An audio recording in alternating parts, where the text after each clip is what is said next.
مجھے یہاں پہ جملہ یاد آ گیا مبلغ اعظم قبلہ مولانا اسماعیل علیہ مقام ہو، یہ وحد مناظر شیعہ قوم ایک ایسا اللہ نے پیدا کیا تھا اور سیدہ نے عطا کیا جس نے ساری زندگی پڑھا ہی بی بی کا حق تھا۔ مبلغ اعظم بزرگ چہروں میں تصویر ہے، نوجوانوں تک یہ آ گئی نہیں، تو اس لیے ہم یہ باتیں ممبر سے کرتے ہیں تاکہ یہ شخصیتیں ہمارے ذہنوں میں ہمیشہ زندہ رہیں۔ مبلغ اعظم مولانا اسماعیل نے جب شیعہ ہوئے تھے، انہوں نے کہا تھا کہ میں نے بی بی سے خیرات مانگی ہے، بی بی مجھے دنیا نہ دے، دولت نہ دے، کرم مجھ پہ اتنا کر کے تیرا دشمن سوال ختم کرے،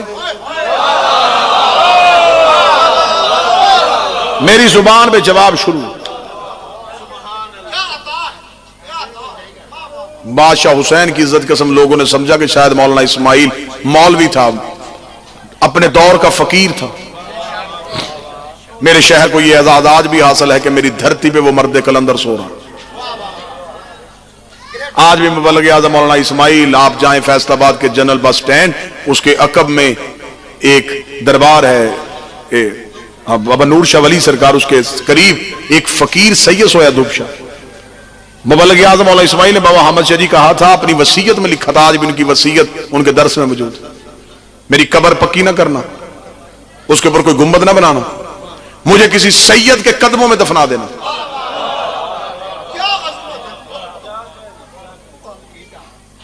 آج بھی دھوپ شاہ ایک فقیر ہے، اس کے قدموں میں مولانا اسماعیل کی کچی قبر، ساری زندگی بی بی کا حق پڑھتا۔ مبلغ اعظم مناظرہ کرنے کے لیے، مناظرے کا موضوع جنازہ رسول حق بطول۔ اس دور میں مناظروں پہ پابندی نہیں تھے، بندے کم ظرف نہیں تھے، اعلیٰ ظرف تھے، حقیقت پسند لوگ تھے، جرت کر کے حقائق سن لیا کرتے تھے۔ مناظرے ہوتے تھے، لوگ بیٹھ جاتے تھے، فیصلے ہوتے تھے۔ ادھر لگ گیا ٹیبل، ادھر مولوی اسماعیل بیٹھ گئے، ادھر سامنے ٹیبل لگ گیا، ادھر مخالف فریق بیٹھ گیا، ایک مائک مولانا اسماعیل کے آگے، ایک ادھر، ادھر بھی کتابیں۔ میں قوم کے بچوں کے سامنے کی تصویر اس لیے بنا رہا ہوں، انہوں نے مناظرے ہوتے دیکھے نہیں، تھوڑے سی میں یہ کروں، ذرا ماحول پیدا کروں تاکہ پتا چلے کہ مناظرے ہوتے کیسے ہیں۔ ادھر بھی کتابیں، ادھر بھی کتابیں، اور بڑی عزت کے ساتھ باتیں ہو رہی ہیں، اور آگے شیعہ سنی اکٹھے بیٹھے ہیں۔ ادھر مولانا اسماعیل بیٹھے ہیں، ادھر مولوی بدل بدل کے آ رہے ہیں۔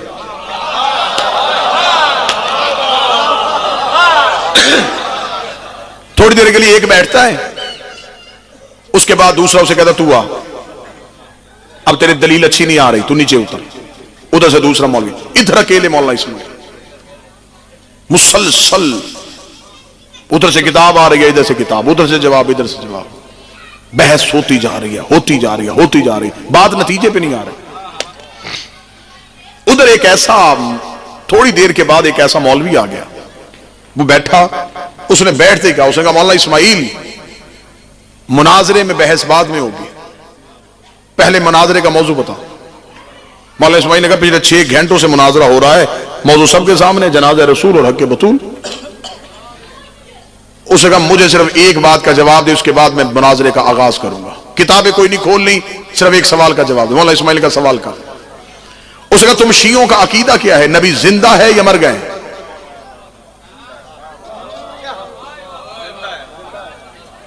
مولانا اسماعیل نے فوراً کہا ہمارا عقیدہ نبی زندہ ہے۔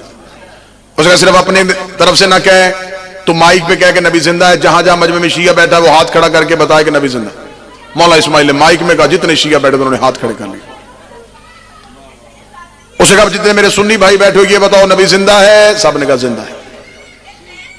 اس نے کہا مولانا اسماعیل کتابیں بند کر، مناظرہ بہت غلط ٹاپک پہ ہو رہا ہے، یہ مناظرے کا موضوع بنتا ہی نہیں، اگر نبی زندہ ہے تو زندہ کا ورثہ بھی نہیں ہوتا اور زندہ کا جنازہ بھی نہیں ہوتا۔ کس موضوع پہ بحث کر رہا ہے؟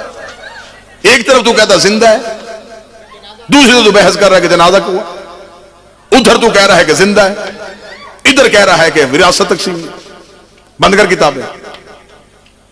اتنا جواب کہنا تھا کہ ادھر سے جو مولوی کہہ رہے انہوں نے نعرے لگا دیے، جتنے شیعہ بیٹھے تھے بالکل ایسے ہی خاموش ہو گئے۔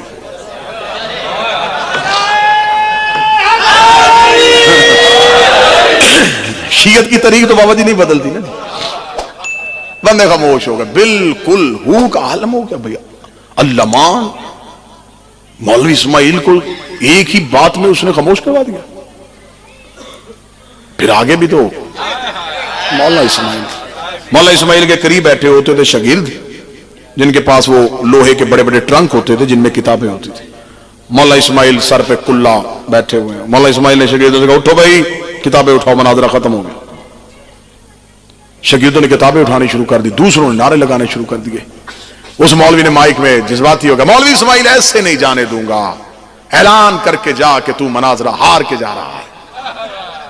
اتنا کہنا تھا، مولانا اسماعیل کتابیں اٹھواتے ہوئے اس مولوی کی طرف دیکھے گا، اللہ نے ابھی تک وہ زبان پیدا ہی نہیں کی جو مولوی اسماعیل کو ہرا کے چلے جائے۔ اس نے کہا پھر مجھے دلیل کا جواب دے کے جا۔ مولوی اسماعیل نے کہا بڑی اچھی دلیل تو نے دی ہے کہ زندہ کا ورثہ نہیں ہوتا، زندہ کا جنازہ بھی نہیں ہوتا، ایک بات تو بھی اپنے مائک پہ کہہ، زندہ کا خلیفہ بھی کوئی نہیں ہو۔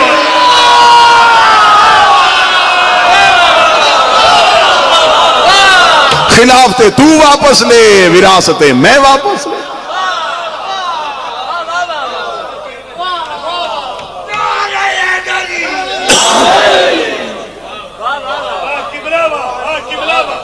مولا حسین عزت عطا فرمائے، حق تک پہنچنے کا کوئی متلاشی ہو تو اتنے موتی ہیں کہ ایک لمحہ نہ لگے حق تک پہنچنے میں۔ بی بی نے گواہ پیش کیا، وہ قرآن تھا۔ بی بی نے دوسرے گواہ حسن حسین پیش کیے، وہ بنسے قرآن رسول کے بیٹے تھے۔ چوتھی گواہ بی بی کی بڑی اچھی تھی، بی بی نے چوتھی گواہی ام ایمن کی دلوائی تھی۔ ام ایمن رسول کی کنیز نہیں تھی، جناب عبداللہ کی کنیز تھی۔ جناب عبداللہ رسول کو دے کے گئے تھے، رسول زہرا کو دے کے چلے گئے۔ بی بی ام ایمن کو اس لیے لے کے آئی تھی، بی بی کو خبر تھی کہ حاکم نے ایک حدیث پیش کرنی ہے جس حدیث کا کوئی سرا نہیں اور کوئی وجود نہیں ہے۔ حاکم نے کہنا ہے کہ نبی نہ وارث بنتے ہیں نہ بناتے ہیں۔ بی بی نے کہا یہ سامنے کھڑی ہے ام ایمن، تیری حدیث کو رد کرنے کے لیے اکیلی کافی۔ اگر نبی وارث بنتے نہیں تو عبداللہ کی کنیز کے وارث محمد کیسے بنے؟ اگر نبی وارث بناتے نہیں تو نبی نے اپنی کنیز مجھے کیوں دی؟ سیدہ نے پہلا کیس کیا، اور یہاں تک ابھی تک اس بات پہ بحث ہو رہی ہے کہ زہرا دربار میں گئی تھی، بی بی نے میں آج آپ کے سامنے بات کھولوں، بی بی نے ایک کیس نہیں، ایک وقت میں 2 مقدمے لڑے۔ پہلا کیس بی بی کا نصاب شہادت نامکمل ہونے کی وجہ سے خارج کر دیا گیا۔ بی بی نے گواہیاں نہیں بدلی، بی بی نے کیس خارج کروا لیا۔ بی بی کا تاریخ میں لکھا گیا کہ تو نے مجھ سے گواہ مانگے، تاریخ میں لکھا گیا تو نے میری گواہیوں کو جھٹلایا۔ بی بی نے کہا نہ میں گواہیاں بدلوں گی، یہ کیس ہو گیا سائٹ پہ۔ بی بی نے وہیں کھڑے دوسرا کیس دائر کر دیا۔ بی بی نے کہا تو حاکم ہے، میں بیٹی بن کے باپ کا حق لینے آئی ہوں، مجھے دے۔ قرآن جب کہتا ہے کہ بیٹی باپ کی وراثت میں حصے دار ہوتی، حاکم پھر خاموش ہوا۔ حاکم نے کہا یہ فیصلہ وہی ہے جو پہلے کیس میں ہوا۔ بی بی نے دوسری فائل ہٹائی، بی بی نے وہیں کھڑے تیسرا کیس کر دیا۔ آئے ہائے، تیسرا کیس سننا شاید آپ نے پہلی بار سنا ہو، لیکن آپ کے چہروں کی چمک بتا دے کہ کہاں کہاں تک بات پہنچی۔ بی بی نے وہیں کھڑے تیسرا کیس کیا۔ بی بی نے کہا خدیجہ کی بیٹی آئی ہے، خدیجہ کا حق واپس کر۔ آئے ہائے ہائے ہائے،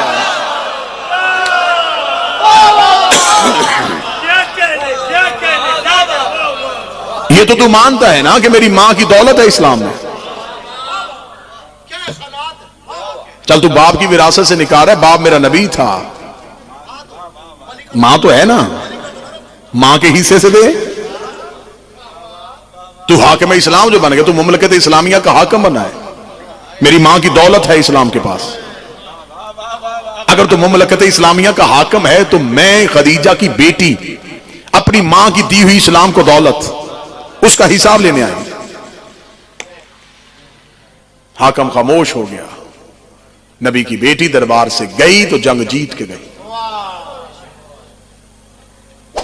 قرآن نے فیصلہ کیا تھا کہ بیٹی کو اس کا حق دینا ہے، حاکم نے نہیں دیا۔ اتنا بڑا جملہ ہے، اتنا بڑا جملہ ہے کہ میں کہوں کہ میری پوری تقریر ایک ترازو کے پلڑے میں رکھو، ایک جملہ ادھر رکھو، یہ جملہ پوری تقریر میں وزنی ہو جائے گا۔ بی بی جو دربار میں آئی تھی، یہ مسئلہ وراثت کا نہیں تھا، اللہ کی عدالت کا تھا۔ حاکم نے وراثت پہ شک نہیں کیا، اللہ کی عدالت میں شک کیا۔ جب اللہ نے بیٹی کو حق دیا تھا تو حاکم نے چھین کیسے لیا؟ زندگی میں ہر چیز بھول جانا، کبھی بیوی کا حق نہ بھولنا۔ منت کر کے جا رہا ہوں اپنی قوم کے سامنے، جب تک زندہ ہوں یہ حق پڑھوں۔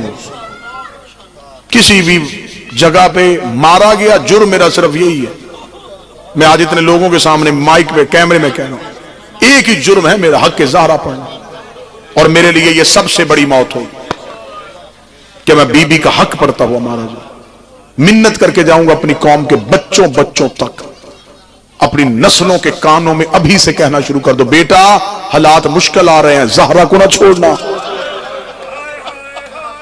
نبی کی بیٹی کو تنہا نہ کرنا۔ ایک لمحے کے لیے کسی دوست کے ساتھ بیٹھے ہوئے تیری زبان سے ایک جملہ نکلے، ٹھیک ہے یار یہ مقدمہ ہے تو صحیح، ہم اس پہ بحث نہیں کرتے، جو ہوا ٹھیک ہو گیا، مجرم بن جائے گا تو زہرا، روئے گا پردے میں تیرا امام۔ معصوم فرماتے اگر تم چاہتے ہو کہ تمہاری قبر کی پہلی رات میرا دادا علی تمہارا شکریہ ادا کرنے آئے، یہ نہیں کہا کہ ملنے آئے، شکریہ ادا کرنے آئے، مولا فرماتے میری دادی کی حق پہ پردہ نہ ڈالنا۔ لوگوں کو کھل کے بتایا کرو، بسم اللہ شاہی تشریف، لوگوں کو کھل کے بتایا کرو کہ رسول کی بیٹی دربار گئی تھی۔ سنی بھائی بیٹھے ہیں، یقیناً بیٹھے ہیں، میرے لیے قابل احترام اہل سنت بھی مسلمان ہے، کلمہ وہ بھی نبی کا پڑھتا ہے۔ میں اپنے اہل سنت بھائیوں سے کہوں گا بھی مجلس ختم ہوگی، جتنی دیر گھر تک جاتے رہنا رستے میں میری بات سوچتے جانا۔ مغرب کی نماز پڑھ کے جس مولانا کے پیچھے نماز پڑھے اس کو تنہائی میں لے کے بیٹھ جانا، اسے نہ بتانا کہ تم مجلس میں گیا تھا، اسے کہنا مولانا میں کلمہ پڑھتا ہوں نبی کا، ایک شریعت کی بات پوچھنے آیا ہوں، وہ کہے گا بتا، اسے کہنا مجھے صرف اتنا بتا نبی کے بعد نبی کی بیٹی کتنے دن زندہ رہی، یہ سوال ضرور کر۔ وہ فوراً آپ کو کہے گا 3 طرح کی روایتیں ہیں، کوئی کہتی ہے 60 دن، کوئی کہتی ہے 75 دن، کوئی کہتی ہے 90 دن۔ جب وہ بتا دے تو اس کے سامنے ہاتھ باندھ کے کہنا مولانا مرنا میں نے ہے، قبر اپنی میں جانا ہے، مجھے صرف ایک سوال کا جواب دے، محمد کی بیٹی دنیا میں کس صدمے سے گئی تھی؟ طبعی موت تھی، بیمار تھی رسول کی بیٹی، بابے کے جانے کے بعد اداس ہو گئی تھی، اتنی جلدی کیوں چلی گئی؟ وہ فوراً تجھ پہ سوال کرے گا کہ تو کبھی کسی شیعہ مجلس میں تو نہیں گیا، تیرا کوئی دوست شیعہ تو نہیں ہے؟ یہ ایسی باتیں ایسے جھوٹے پراپوگنڈے شیعہ کرتے ہیں، ان کی باتوں میں نہ آیا کرو۔ وہ تجھے یہ بات کہہ کے مطمئن کرنے کی کوشش کرے گا، میں تیرے اطمینان کے بت کو توڑنے کے لیے کہ تو وہاں سے مطمئن ہو کہ نہ آئے، میں تمہارے سامنے ممبر پہ ہوں، میں تمہارے سامنے حاضر ہوں، ابھی مجلس میں آنے سے پہلے وضو کر کے آیا ہوں، شیعہ قوم کا سب سے چھوٹا ذاکر ہوں، مہمان ہوں تمہارا، مجھے شیعہ نہ سمجھ، مجھے مسلمان سمجھ، مجھے مسافر سمجھ۔ مسافر نہ جاننے والا اجنبی پنچایت میں کھڑا ہو کے قسم دے دے، بابا جی بندے کہتے بس اس نے دے دی اب مان لو، جھوٹی دی ہے یہ جانے تو اللہ جانے۔ میرا سنی بھائی صرف تیرے اطمینان کے لیے کہنے لگا ہوں، میں تمہارے سامنے کھڑا ہوں، مجھے اللہ کی ربوبیت کی قسم، مجھے نبی کی رسالت کی قسم، مجھے علی کی ولایت کی قسم، مجھے بطول کی صداقت کی قسم، مجھے حسن کے کفن کی قسم، مجھے حسین کی 13 ضربوں کی قسم۔ سنی بھائیوں تمہارے مطمئن کرنے کے لیے کہنے لگا غلط پڑھوں، نبی کا مجرم بنوں، علی اپنے نوکروں میں سے نہ اٹھائے، قیامت والے دن میرا شمار یہودیوں کے ساتھ ہو، جہنم کا آخری بدترین ٹھکانہ میرا ٹھکانہ قرار پائے۔ اتنی بڑی بددعائیں اور قسمیں دے کے کہنے لگا ہوں قتل کیا تھا مسلمانوں نے نبی کی بیٹی۔ میرا یہ کہنا میری بی بی گواہی میں درج کر لے، میں قیامت والے دن اپنی شہزادی کے سامنے سرخرو ہو سکوں کہ بی بی میں نے قسمیں پڑھ پڑھ کے تیرا قتل پڑھا تھا، لوگ حوالے مانگتے تھے میں قسمیں دیتا رہا ہوں، مارا تھا مسلمانوں نے پیغمبر کی بیٹی